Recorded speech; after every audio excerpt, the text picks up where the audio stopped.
Bonsoir, shalom peuple de Dieu.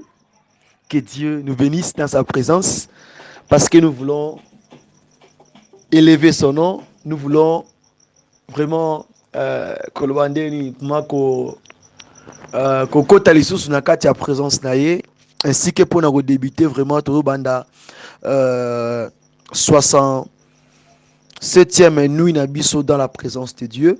Alors premièrement nakotika d'abord to yokana loyembo oyo to beta no linda na moke kati na nkolo to yemba na nkolo to bouger na moke parce que lelo mali les a koto mbule beti donc ningana mo moke pour le kumu na nkolo su mesia tala kaka kati na nkolo ezara kati na matanga te ezara kati ya bato bazana kati ya choc moro boete o ezo sisha moto maele kati na koza biska mutu nyonso se retrouvaka azwe sengo parce que pembe na papa ezara sengo alléluia benga la musa yebisan de gonso ta la série era série de koki sili esili déjà era Nigeria déjà esili er ya maboke déjà esili to komina ngonga lo sambo yebisa afunga téléphone yebisa afunga radio na yebisa er na biso koki er to luka nkolo nzambe baluka ka bien aimé nous soyons toujours là ne quittez pas par la grâce de Dieu je sais que Dieu va bénir quelqu'un à Boutoua lelo na kombo na Yesu.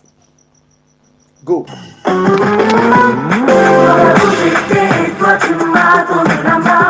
C'est bien ça.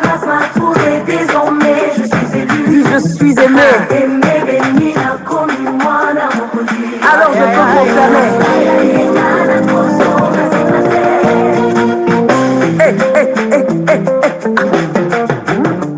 Condamné avec oh, gloire à Dieu. Il est là parmi nous.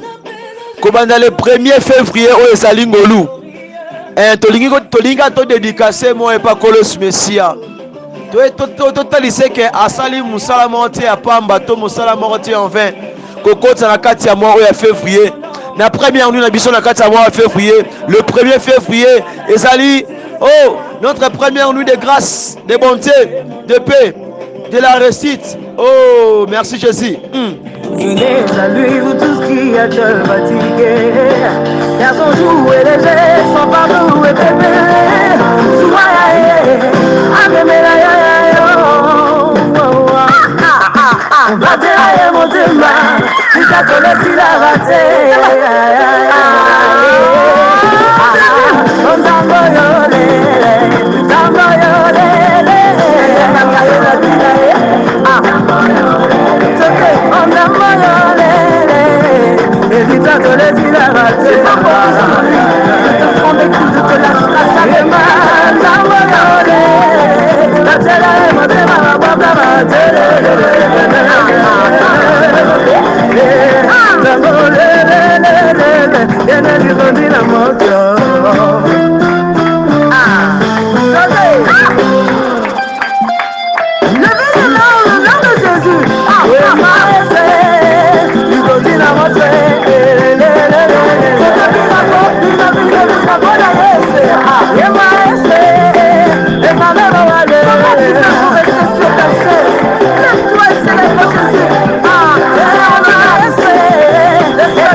nazobenga ndeko nyonso azo respirer o aza na bomoi na Boutoua lelo aya tokumisa nzambe aya tokumisa nzambe na bacclamation na cri de joie kokota na kati ya mois o ya février le 1er février ce n'est pas facile ezali ngolu o nzamba salinga na yo il faut toyeba kotatola pe kokumisa monene parce que ce n'est pas facile omoni makambo boye ezalaka ekati na nkolo ezalaka bisika mosusu c'était vraiment tika tokumisa kolo Yesu Mesia parce que aza malamu kati na biso yo oyo abateli libota na yo abateli bana yo abateli mosala ba business ba faire na nyonso naza ko inviter na poko lelo naza ko inviter yo ya to kumisa nkolo ya to yembe ya to beteleli ndanda to kumisa to pousser ba cri de joie pour le kumu na nkolo Yesu Mesia aïe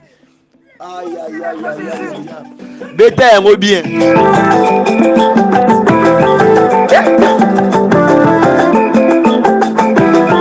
oh nazobinela ye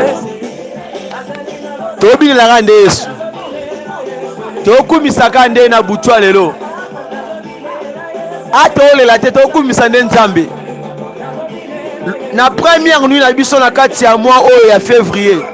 Est-ce que tu es là? Bouge na bisike zobe, bouge na muke ningana moke.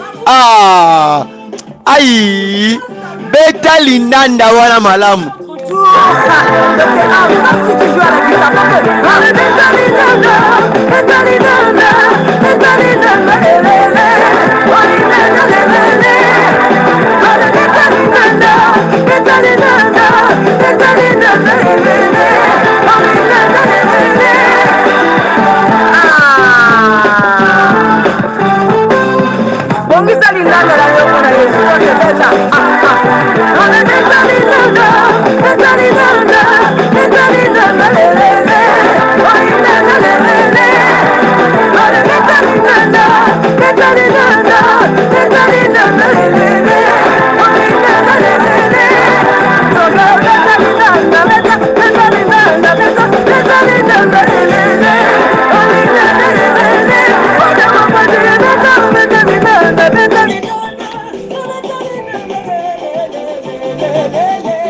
David abetaki kolo linzanza lindanda, je m'excuse. David abetaki kolo lindanda. Aïe aïe aïe aïe. Lingala pe mweza kamakasi.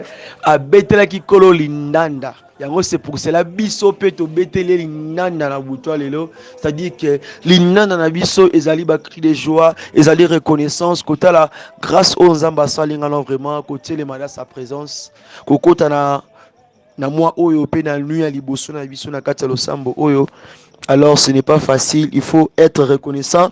Kota la bolamu na nkolo kati na biso, kota la c'est bien fait, kota la ete nzambe o apesinga na pe ma nzambe o akobisi biso na moko lelo. Vraiment c'est Dieu vraiment merveilleux, il est l'incomparable Dieu. Tika nzambe apambola biso. Vraiment nous voulons une fois encore et lui dire encore merci. Merci pour ces mois merveilleux. C'est ainsi que sans plus tarder, on va faire la lecture de la parole de Dieu avant toute autre chose. Je m'excuse tout le temps que Nzambe nakati ya livre. Nakati ya livre à Genèse 29, le verset 18-23. Nakati ya livre à Genèse 37, le verset 1er 7. Nakati ya livre ya nakati ya livre ya Proverbe chapitre 8 le verset 11-12. Nakati ya livre à Jérémie chapitre du 7 le verset 9. Et puis nakati ya livre à Matthieu chapitre 10 le verset 16. Tozu nakati ya livre ya Genèse chapitre 29 le verset dans les versets toujours à partir des versets 18 totangi na kombo na Yesu Messia. Jacob aimait Rachel et il dit: je te servirai 7 ans pour Rachel, ta fille cadette. Et Laban dit: j'aime mieux te la donner que de la donner à un autre homme. Reste chez moi. Ainsi Jacob servit 7 ans pour Rachel, et elles furent à ses yeux comme quelques jours, parce qu'il l'aimait. Ensuite, Jacob dit à Laban: donne-moi ma femme, car mon temps est accompli. Et j'irai vers elle. Laban réunit tous les gens du lieu et fit un festin. Le soir, il prit Léa, sa fille, et l'amena vers Jacob, qui s'approcha d'elle. Totangi na kati ya livre ya Genèse, toujours na Genèse, chapitre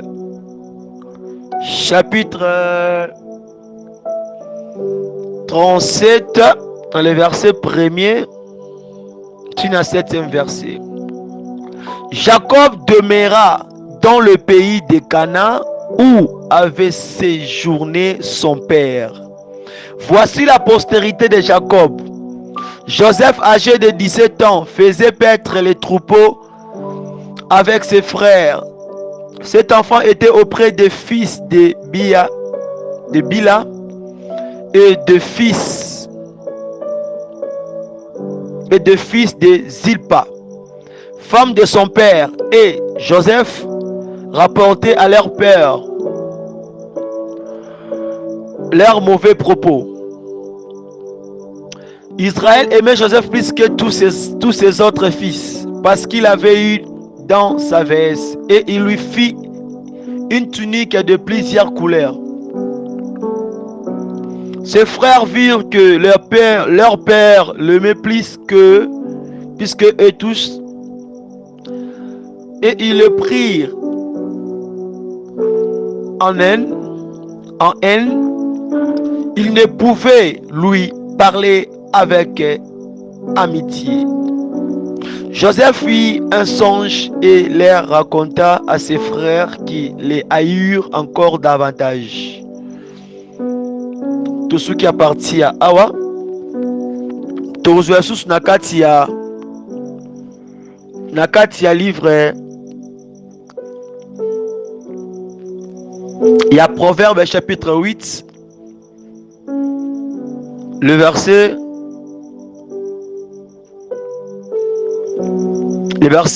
11 à 12e verset de Tangina Kombo na Jésus Christ. Car la sagesse vaut mieux que le perle.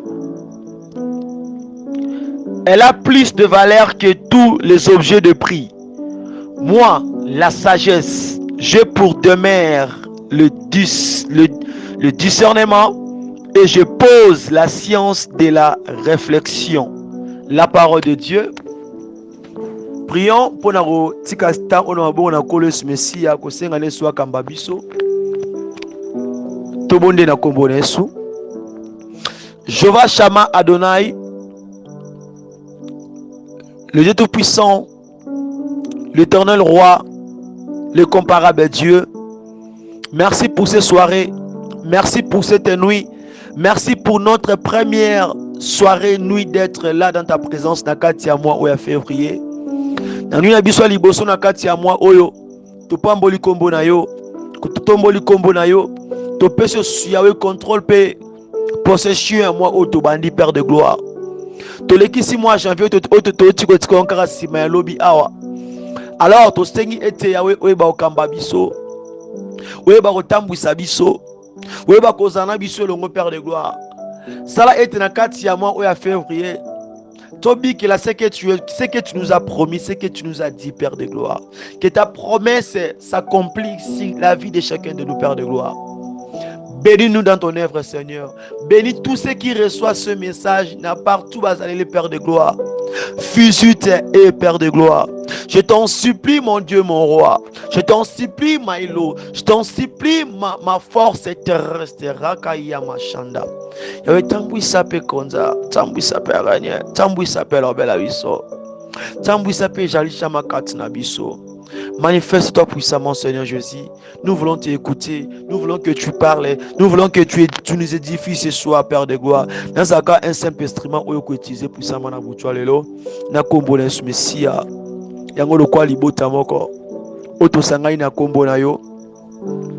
Toi liboso na koloba lisusu. Merci, Seigneur Jésus-Christ de Nazareth. Alléluia. Alléluia. Amen, amen. Kolo Messia apambola biso ya mingi. Vraiment pour un moment auto sous la présence ya Zambe na nguya. Vraiment napamboli kombo Kolo Messia katina biso ainsi que na pesi sumboti ya mingi pe tous les serviteurs et servantes de Dieu et le peuple de Dieu au Bolandanga na Tango Oyo au recevoir audio message ou vidéo. Merci pour votre présence. Nabi Kenzambe Oto Lukatongo Milipo quoi. Akota likambande komoko na butualelo. Est-ce que nous allons ensemble? Celui que vous allez longo au costa la un signe de vie, au costa la un signe de vie. Pena kobete suma boko makasi pa lokumu na nkolo. Nkolo apambola biso. Nous continuons sur le même message Otobandaki sur les rapporteurs divisent les amis. Les rapporteurs divisent les amis. Tu mets un peu qu'on définir yango étant que l'esprit de contrôle oezo eza oepesibiso réponse il y a démon de contrôle. Alléluia. Vraiment tu le point moi ebele. Tu le point moi ebele makasi. Ba point ebele vraiment ndenge nzamba yeba ko guider pe orienter biso. Vraiment par sa grâce nous continuons et aujourd'hui tu mets un peu ko soulever ma point moi très important. M2 sujet où les rapporteurs divisent les amis pour mieux comprendre aussi l'esprit de contrôle. Alors, l'autre l'esprit de contrôle dans la famille. L'esprit de contrôle dans une famille. L'esprit de contrôle na kati ya libota. Alléluia. D'abord, d'abord premièrement était l'esprit de contrôle. Topé.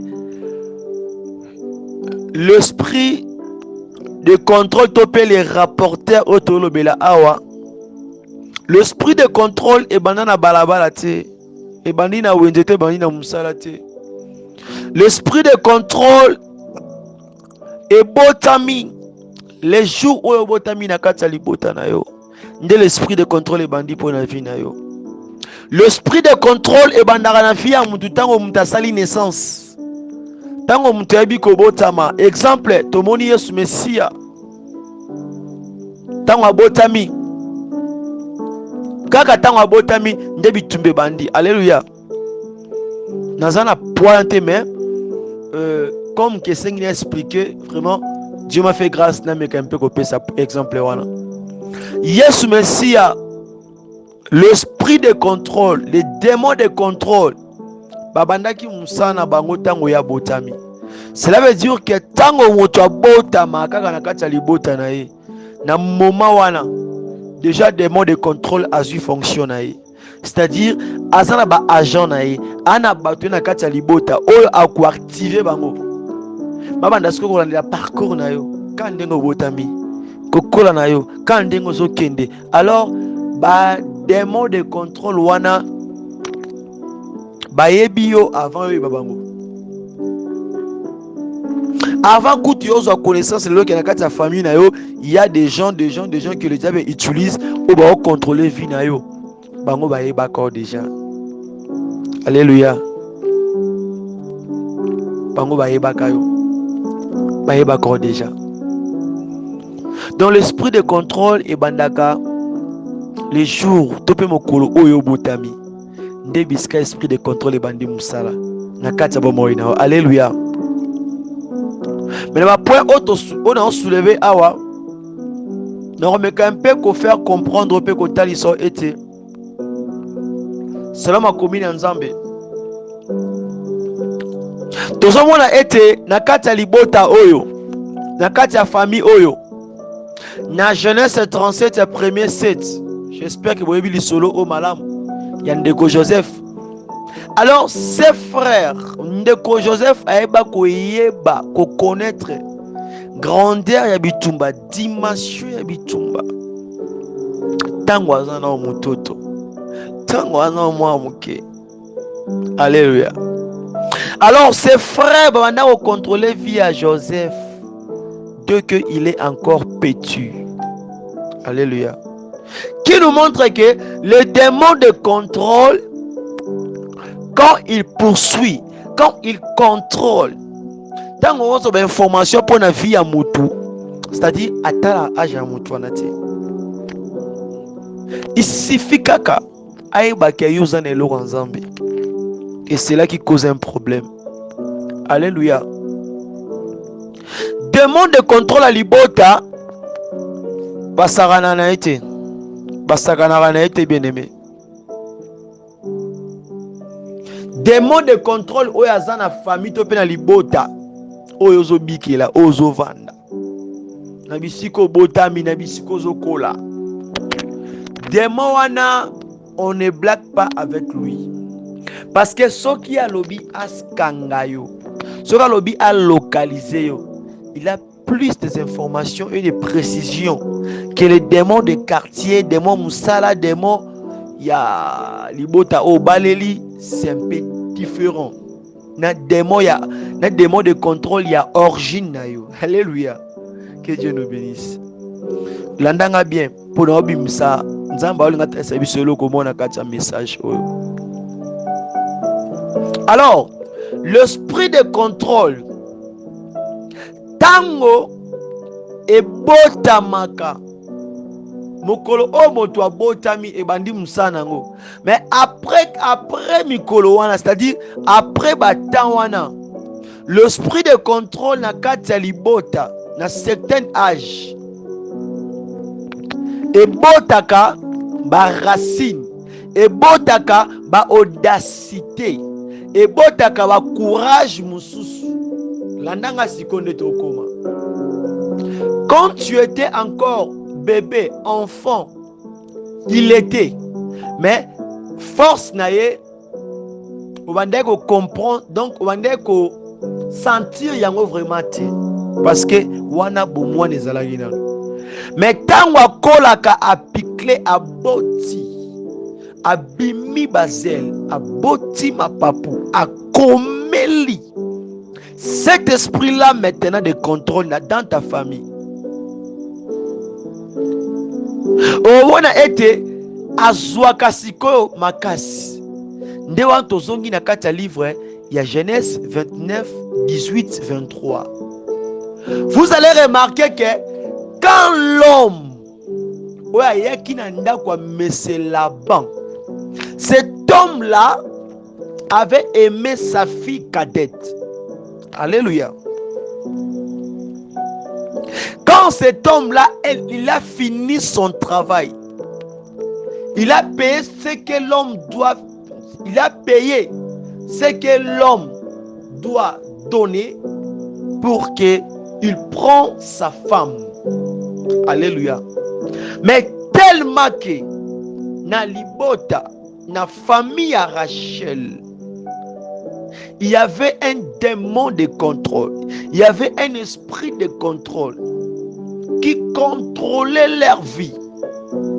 Alors, l'esprit de contrôle, tant que botaka, manzaka, et botaka, ba racine, et botaka, ma papou.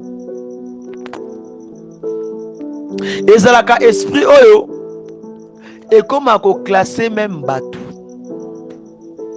Ndenge batou ba kozwa na vie. Ndenge batou ba travailler na vie. Bien aimé, si vous lisez bien la parole de Dieu, quand l'homme est venu proposer à Sepel et à Bala Rachel, le père de Rachel a qui d'accord et on peut sa Rachel. Alléluia. Mais qu'est-ce qu'il a fait que tango cet homme-là a épousé moi sinae, ba pesier l'air na sa Rachel. C'était à cause de quoi? L'esprit de contrôle. L'esprit de contrôle dit simplement que pourquoi kaka beaucoup pesa Rachel songa non azuiti. C'est ça l'esprit de contrôle. L'esprit de contrôle ne permet pas à quelqu'un de faire un progrès, ne permet pas à quelqu'un de élargir élargir ses affaires ou bien ses visions dans sa famille. Alléluia. Donc l'esprit de contrôle, tango evandaka, tango kolaka na kati ya libota, ememaka nanu eloko liboso, le manque de paix. C'est ça. Et comme le manque de paix, pourquoi? Imagine que likolo ya elamba ya pamba. likolo ya elamba ya pamba nde les 10 frères bazangisa ndeko na bango mobali kimia. Kaka likolo ya libala nde papa ya Rachel na yaya ya Rachel na bandeko mosu ya libota bakotisaki trouble na kati ya vie ya Rachel. Alléluia. L'esprit de contrôle ememelaka mutu na kati ya libota na yo, ekomemela yo le manque de paix. Parce que soki ozwi eloko oyo bango na bazwi yango te, tu n'auras pas de paix avec ça. Est-ce que tu sais comprendre? Landanga malam. Donc l'esprit de contrôle est bandande na kati ya libota na yo avant kuta nango libanda. Yango zomona selon Matthieu 10, 16, Christ dit quoi? Soyez vigilants. Soyez vigilants. Yango mona que un certain temps Christ tango Marie sa mère et ce frère bayaki jusqu'à ande ko sala œuvre de Dieu.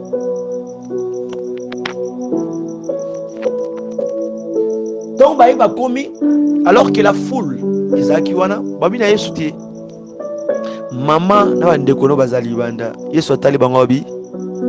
C'est lui qui est ma mère, c'est lui qui est mon frère ou ma sœur, c'est celle qui fait la volonté de celui qui m'a envoyé. Alors, na contexte wana Yesu zolo ba ete yeba eloko moko ki moto oyo azo sala la volonté de celui qui est en toi. C'est celui-là qui est appelé, je m'excuse, ton frère et ta sœur. Alobite ke okabwana papa na yo oyina wandeko noti. Ali kota lisolo comment que même si tu es en train de vivre dans ta famille, il faut avoir la discrétion. Alléluia. C'est simplement que Christ n'a pas le service au langage joana. Ozalaka presa kozalaka paka te. Dans ta famille na libota na yo, il faut avoir la discrétion. Bien aimé, soki likola elamba pamba nde bandeko ba inani. Likolo ya elamba ya pamba, elamba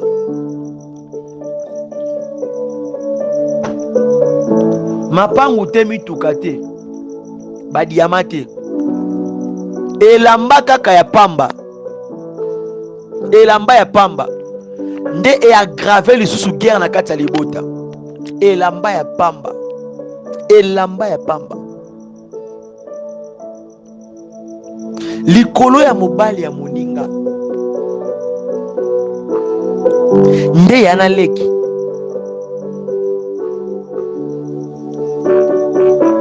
Baeko inana. Parce que l'esprit de contrôle na kati ya libota tango ememaka manque de paix. Alors manque de paix wana nde yango to mwana kati nango ke eza na jalousie et la haine. Alléluia. Ba frère ya Joseph akomaki na jalousie. Même Rachel azaki jaloux de sa sœur. Parce que une sœur droit, une sœur qui craint Dieu, elle ne pourrait jamais accepter de prendre le mari de sa sœur cadette. Alléluia. Non, mais à certain point, oyo. Sois vigilant. Sois vigilant et souple. Na libota ndenge ozo vivre wana famille na yo. Peu importe ndenge bazaleli. Onga ina ebisolo comment OK? Il faut ozala très prudent. Très prudent. Il faut eba nani olingi obetela to oyebisa. Likambuana. Makambuno ya ba école. makambo ya libala, makambo ya fête, makambo ya musala. Tout le monde dans ta famille, ce ne sont pas des humains normaux. Nananga très bien. Batu nyonso mwana kata libota na yo. Ce n'est pas et tous ceux-là qui sont des hommes normaux ou bien des femmes normales. Non, il y a des hommes et des femmes dans ta famille au baza anormal. C'est-à-dire que bana ba puissance mususu o zana moti. Ba différent de toi, puis bo partager na ba forme moti. Le combat de Rachel, c'était avec sa sœur propre. Alléluia. Le combat de Joseph, c'était avec ses frères propres. Alléluia. Est-ce que vous me comprenez? L'esprit de contrôle. Alors, qu'est-ce qu'il a fait que, comme on a même jeté, Azala chassé na kati ndaku ya tata naye.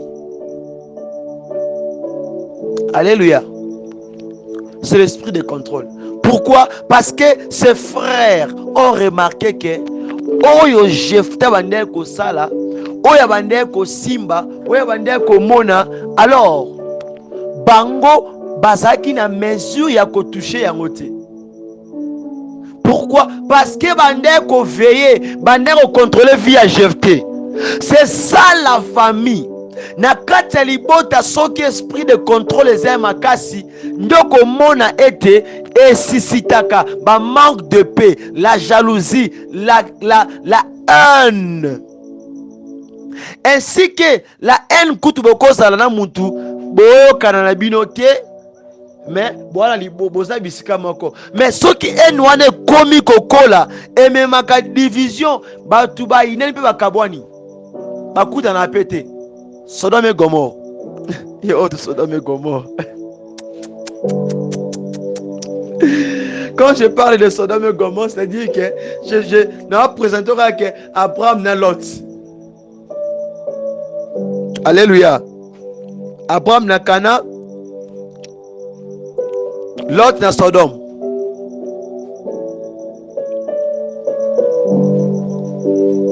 Et c'est souvent l'esprit de contrôle.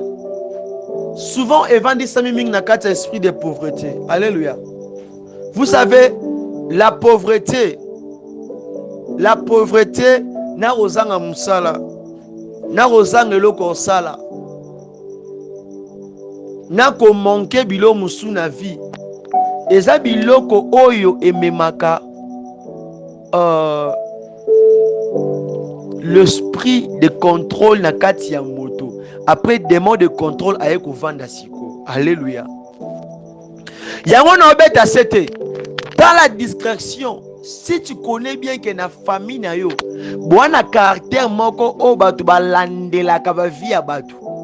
Mwana mama nani fulani kuna, mwana tanti wana kuna, mwana mutu boye kuna. Donc bozana caractère wana makasi.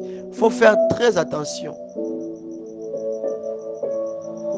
Parce que derrière chaque parole, derrière chaque message, derrière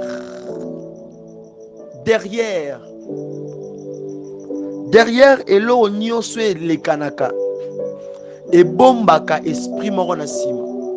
Si ce n'est pas l'esprit de Dieu, c'est-à-dire que c'est l'esprit du diable. Alléluia. Yango monique awana lingi kotaliso ete te osunga libota non te parce que il y a l'esprit de contrôle, il y a la sorcellerie, non. Na lingi na faire comprendre selon Jérémie 17:9. Et ça va être le cœur de l'homme est tortueux, le cœur de l'homme est mauvais. C'est-à-dire, si Dieu t'a élevé, si Dieu t'a béni, son zamba pamboli a tombolio. Il faut maintenant qu'on associe yango na kati livre Proverbe chapitre 8, le verset 11-12.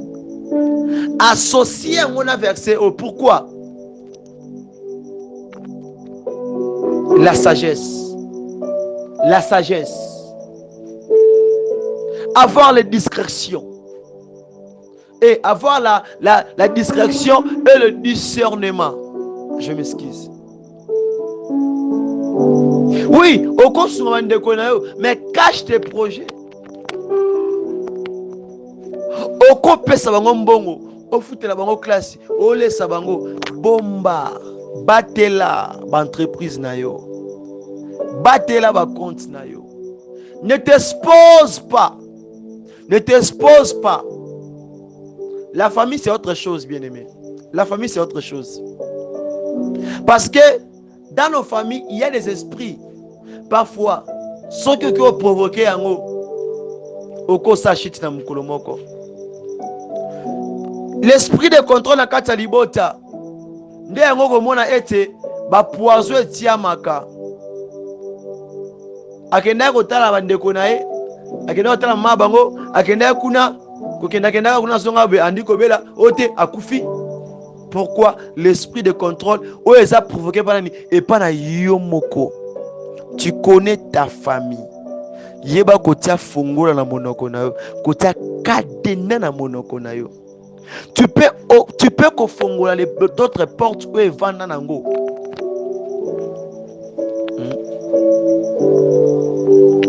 Yo muto asengi yo 500, asengi yo $5. Obimisi $100 au PC a changé. Pour azwa $5.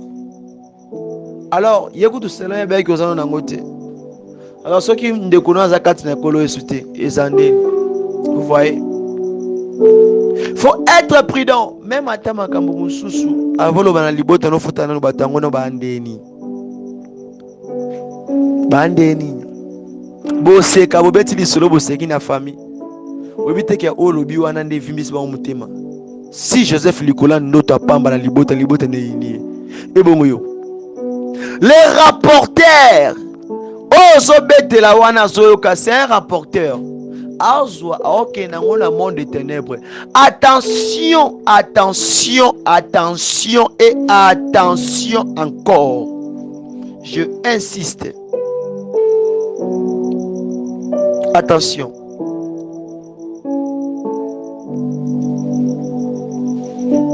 Il faut veiller. Il faut veiller. Il y a des hommes de Dieu, de chrétiens. On va fongola ba porte musuna na ba vie na bango. Pourquoi? Parce que abetela kinde konaye moko bolisolo. Ayebisa ki mama moko bolisolo na kati ya famille na ye. Lisolo oya betaki. Projet o atalisaki. Alors comme une difficulté pour salima. C'est pour cela que vous allez remarquer souvent il y a beaucoup de gens qui sont exposés sur ce que je vais dire là. Tu avais plutôt un projet. Tu avais plutôt quelque chose de faire sur votre famille. Tu pensais plutôt à faire quelque chose là, de créer une entreprise, de créer quelque chose là, d'acheter même une maison pour la famille, pour le bien de la famille. Mais depuis que tu avais lancé ce projet-là, mais avant de le lancer, tout était bien. Mais quand tu as lancé juste que ce projet-là dans ta famille, et tu n'as pas compris, après quelques temps, il y a eu des problèmes de finances. Après quelques temps, le travail là-bas, des problèmes. Après quelques temps, tout n'est pas tout. Et que ne sous bien tendenge zalaki. Pourquoi? La famille, quand ne connaît pas Dieu, ne connaît pas Christ, vous aurez des difficultés. Même si je propose bango biloko za avantage pour na bango, il peut te comprendre, mais en esprit, dans le monde d'esprit. Donc, ezaba biloko o eza clé, il faut que simba yango. Faut que simba yango vraiment.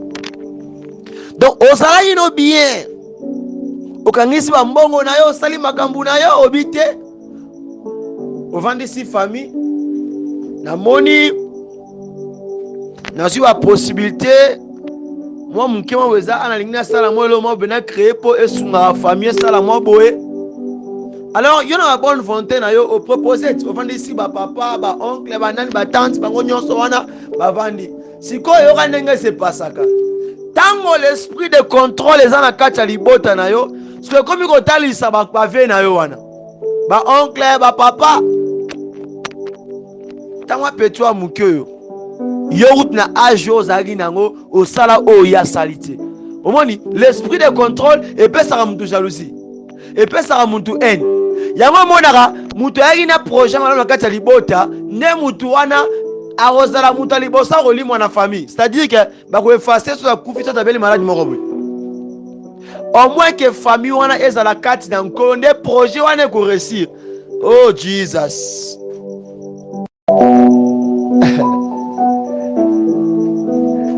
On peut acclamer pour la gloire de Jésus-Christ de Nazareth. Il faut nayebisaka bino makambo mpo boyebaka yango mpo makambo nazoyebisa bino ya makambo eza fonde te oyo te navandi na imagine yango non, c'est la réalité des choses oyo nazoyebisa bino mpo ebanda depuis na Bible. En vrai dire komona oyo Joseph ande kotalisa bandeko na ye, c'est un projet à venir. Et kobala d'abord ke mobali aye kobala Rachel na libota na bango o bana wana ka basi mbele babala ki bonon te. Donc yaki d'abord lokumu honneur na libota, mais yaya tali honneur wante a préféré beta ndeko na mwasi coup d'état. Hey! Bien aimé, centrale numéro 1. Yoka, listen to me. Centrale numéro 1. Ou bien base ya kotonga numéro 1. Eza na kati ya libota na yo wana. Na mabota na biso nde base ya kotonga ebanda. Kotonga monaka libanda oui, mais base ya kotonga ebanda na famille na yo. Alléluia. Yango botelaka na kati ya famille batiraillement elekaka mingi. Pourquoi?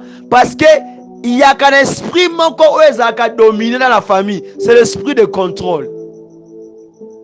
Bana oncle, bana mama leki, bana yaya, bana leki, baka bongo. C'est ça. Vraiment, nous allons gagner du temps. Je dois m'arrêter par là. Et naté pose awa poto bonde là. Alors, ce esprit de contrôle, to démon de contrôle a eu place dans kati ya libota akoli. Yeba ke dans d'autres familles on a yebi o msuna mona. Tango l'esprit de contrôle abota kamiko abotiko avandi. Et comme même ko konza na ko contrôler na ko pesa mibeko. Donc et comme rande ko konza na ko pesa ba ordre. Yo imagine que oncle aza so côté ni kuna. Papa aza so na mboka ni kuna, mais oponela mwana e mwasi pe a imposer à bala. Donc t'as la dimension esprit de contrôle. T'as la dose. T'as la dose. Donc, et ça qu'on imposer. Moutaye pour na Rachel, habiter pas Rachel. Foléa. Yango des démons de contrôle. C'est comme ça. Tant qu'on va vendre à boti, à comment rediriger batou. À imposer même dans la famille. Tel autre hôtel, mais là, tout bon de là. Totelema longo na prière ozo sala prière na kati ya livre Psaume 2, 3 elobi ete libérons-nous, brisons les chaînes, délivrons-nous de leurs chaînes. Rabo Shanda eto bondela okende kobebisa l'esprit familier. Ba caméra cachée nyonso, ba micro nyonso, toutes les choses où esalaka ke yo ato sali eloko en secret okoyoka moto moko libota na yo akoya koyebiso ke non. Oh, on a makanso samba lopango. On voyager, on kende boye. Somo ebo mituno bi oh, mais makambu oyo na bandeko kanisa ngo na mutu na ngana na yebisi munte, mais ndenge nini bato ba yebi yango. Alors, c'est ça tobeka ngo les esprits familiers. Milimo oyo ezaka na kati ya mabota oyo elandaka bato. Alors, parmi ces choses-là, ça peut être nyama, ça peut être eloko, ça peut être photo, mais ça peut aussi être mutupe. Surtout na kati ya mabota o bozala banganga, bozala ba marabu, ba féticheur, yeba ke bozala déjà un esprit familier o ezaka permanent. Donc molimo en contrôle o ezaka déjà permanent, disposé, disponible. Et pona 24 heures sur 24 heures. 24 heures sur 24 heures. Siko yoso baby sa caméra wana. Tanga bikamo sinon te wote no nzembu wana. Wote yango nana. To bondela. Na peso 15 minutes. 15 minutes. Ya osa la prière autorité. Ya osa la prière à kafu kafu. 15 minutes à pamba. 15 minutes à pamba. Donc, oso kota, oso bebisa, oso brisé, ba caméra, ba micro, même ata mutu, o ba tia permanent pour contrôler la vie, non, libota na yo. Oso boma misouana, oso détruire. Cette fois-ci, il faut qu'il y ait de l'avant. Faut puis oso nga sima. Semence nyonso, élément nyonso ba planta kati na yo. Ato ke ba localiser yo. Oso bebisa yango na kombo na Yesu. Ozo bima, ozo beta maboko, banda ko prier. Hey! Ah! Te, nalingo bondela. Yes! Banda ko bebisa ba caméra wana. Les caméras cachées à Libota. Les micros de Libota. Banda ko bebisa yango. Ta vie est contrôlée, même si on est en poto, même si on est en Afrique, même si on est en Afrique. Non, il faut comprendre que tu as des gens qui ont planté pour contrôler la caillou. Hey! Bandako se séparer, bandako kata. Aïe! Baby sayango. Des caméras cachées wana. Ataba niyamo baya na kata ndaku na yo. Oh, remarque bango chaque fois. Tango sala loko, tango konte mbongo, tango ti musala, yena telema na porte oyamba yo. Ata na kwa mi. Bandako bebisa, moto tumba, bebisa. Rabo shinda. Soge sa mutu, bandako boma misu wana. Matoi wana kufa. Azwa information morote, amone loro mote kanga emisu. Kanga emisu ko monesu. Hey. Tango abiga moi. Esili na nuteo wapibiga mwae. Hey! Aïe! Shinda! Maman dada bondela. La sœur soit sa bondela. Bondela. Maman bondela. La sœur soit sa bondela. Maman dada bondela. Nzamba sala aka ndengo bondela kabongo. Koba. Wapibika mwae, wapibika mwae, wapi mafuta hey. Yoka. Oh ya ya nanga ya ya ya. Ya ya ya. Ya ya ya. Ya ya ya. Ya ya ya ya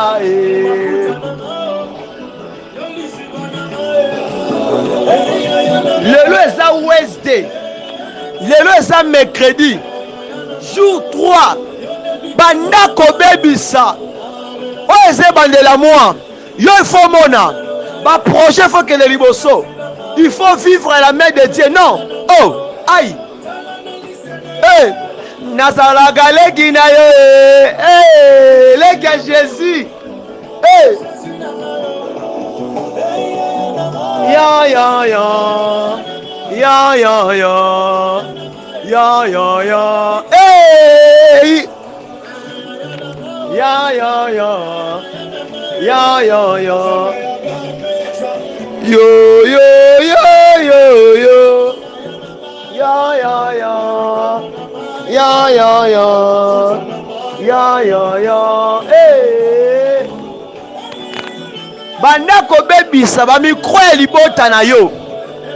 Le combat est dans ta famille.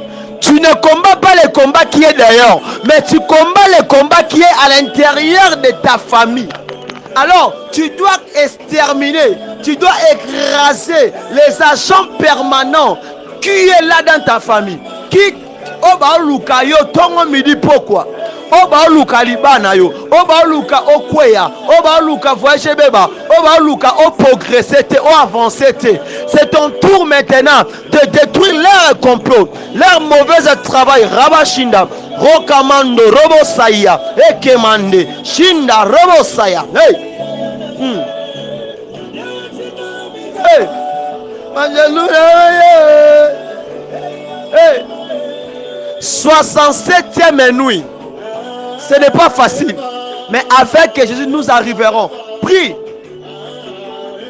Na nuit à l'élo faut moi le bon ensemble. Hey. Emmanuel. Hey. Encore 10 minutes, bon de là. Zambe ya lola shukale yo baba ema moindeni nyo. Hey. Zambe ya lola. Hey. Bandokinde nanyo mabela pamba. Shukale yo baba ema. Hey. Bandako ni atabeta maboko. Nalingane bonde la bongo pokuna bayoka lokito ka ndengo zo ningana niata ai abeli belenye hey shukale yo mungu mema hey shukale yo baba ema ngamone nini sa shukale yo baba. Laissez l'esprit familier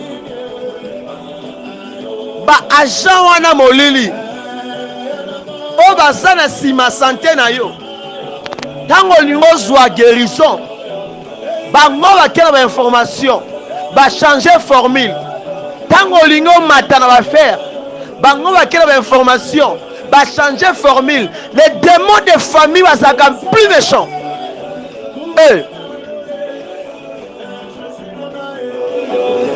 Ba travaillaka na ba poison physique, poison spirituel, ba travaillaka nango bazaka bien équipé. Aïe.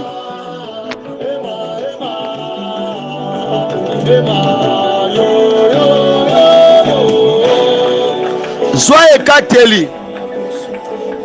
Soyez kateli permettre te. Soyez kateli tellement. Repousser shindo. Ekweya. Baby samisana bango, baby sengo.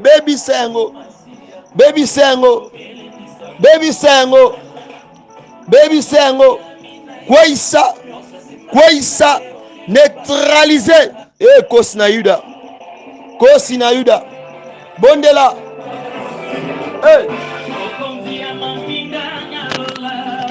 yaza na nguya likola kibondoki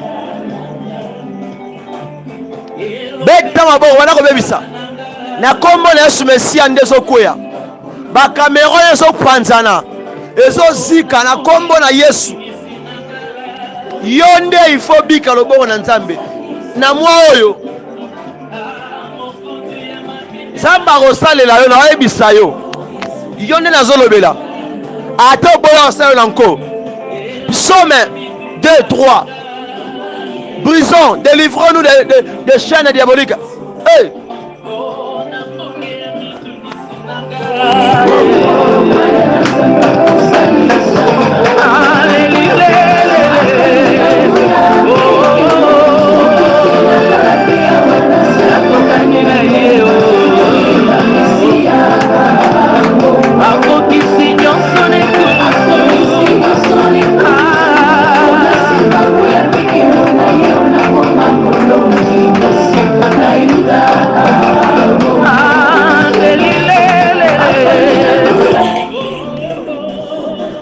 banda kobebisa ba caméra caché ba micro ya butu wana ba agent de ténèbres o ba telemaka na kati ya vino na ndako na ba faire na yo ba caméra caché ya ba Congo ba micro ya butu ya ba luba ya ba yaka ya ba sakata ya ba tetela ya bangala bebisa yango na kombo na Yesu.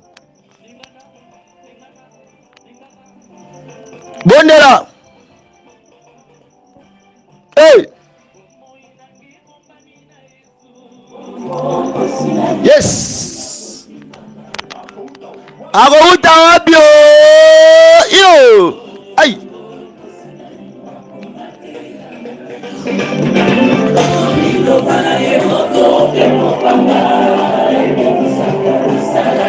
Ata banianga bebisa yango. Ata bakatange ko isengo. Ata este ekweya. Ata kifu ekweya. Libère-toi la comme Yesu. Aïe. Obondela bien linga no obondela esanga elengi. Esanga bien. Esanga gitoro. Soy kateli. Toyemba Messia oh. Banda kopambola komba kole su Messia.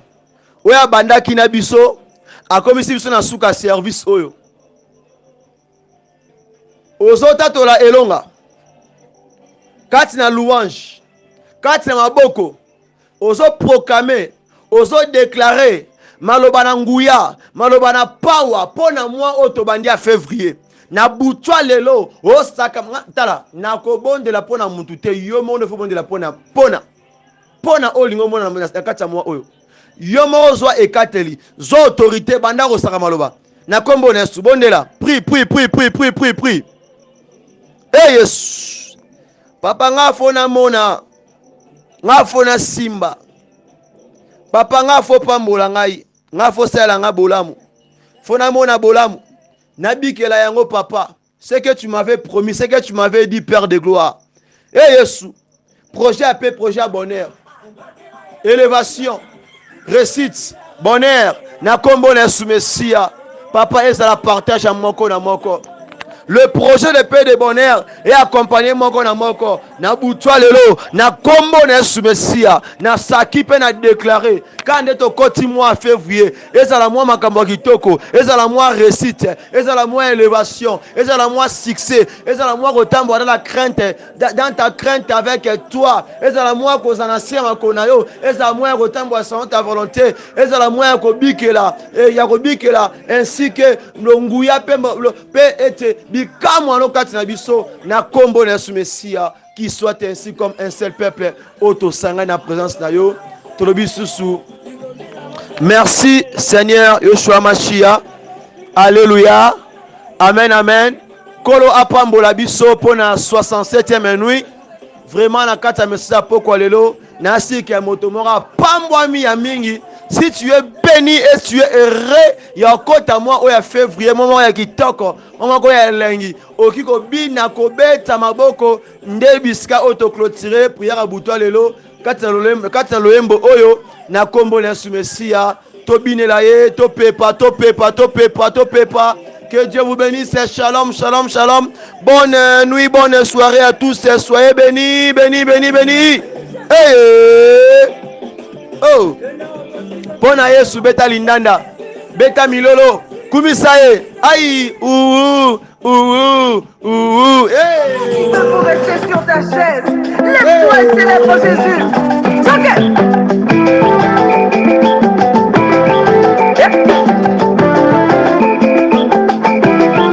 Oh, nazobinera Yesu. Asalinga bonama. Nazobinera Yesu. Asalinga bonama. Nazobinera Yesu. Asalinga bonama. Nazobinera Yesu. Asalinga bonama. Il y a quelqu'un qui l'Éternel a fait si bien. Et il fait le célébrer avec ses pas de danse. Ok, à vous. Tu places ta main au-dessus et puis une autre autour de tes hanches. Comme si tu jouais à la guitare. Ok.